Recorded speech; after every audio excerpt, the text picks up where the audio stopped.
Hello, this is David with Stupid Things People Do and what we can learn from them. Today we're continuing our series on religious discrimination, a topic that is hard to make light of mostly because of the sheer light-consuming black hole-like density of the people involved. While these people are incredibly destructive to anyone in their orbit, by vicious mockery we can turn their misconduct into an entertaining learning example.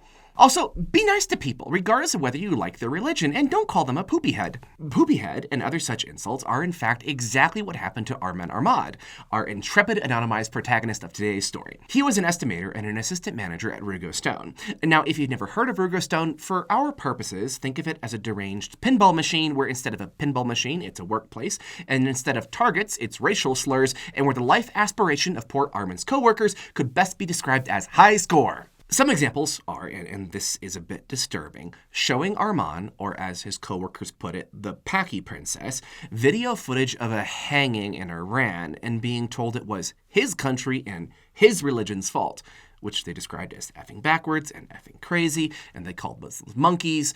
When snuff videos, collective guilt, misogyny, and racism failed, his coworkers went back to grade school basics, potty humor, or at least the leveled up version of it. A common denominator with a lot, but not all workplace bullies is the level of emotional non-development. I've joked about it before that bullies act like they peaked in middle school, but it's real. Trauma affects cognitive development, and a lot of the most egregious discrimination you'll see coming from someone is going to be someone who themselves has a traumatic past. A normal, well-adjusted person doesn't just grow up to tell people that their skin is the color of human feces, or poop on someone's desk.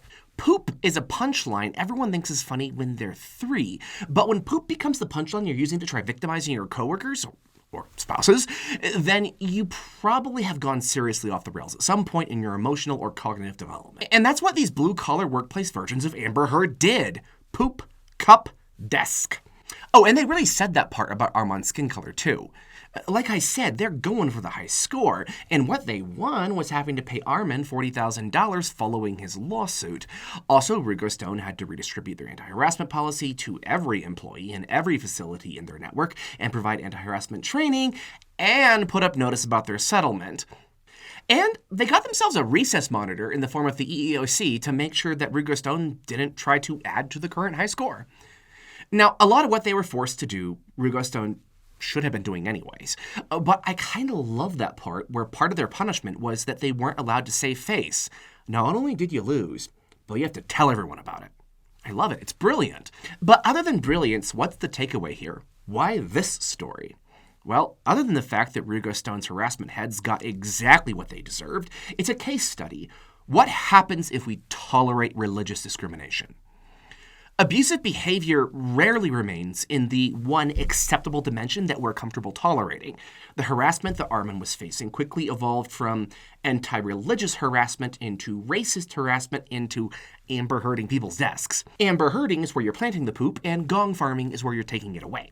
But jokes about alleged celebrity night soil aside, religious discrimination escalates. And it doesn't just escalate into poop. Often it escalates into violence, particularly when collective guilt gets involved, as it did here. And a lot of religious discrimination centers around exactly that, collective guilt, or an antipathy held towards all members of the group based on the behavior of part of that group. Left poop on someone's desk is one of the more tame ways collective guilt manifests. The more extreme ways involve those hangings in the videos that were used to harass Arman. That's why we have the free exercise clause.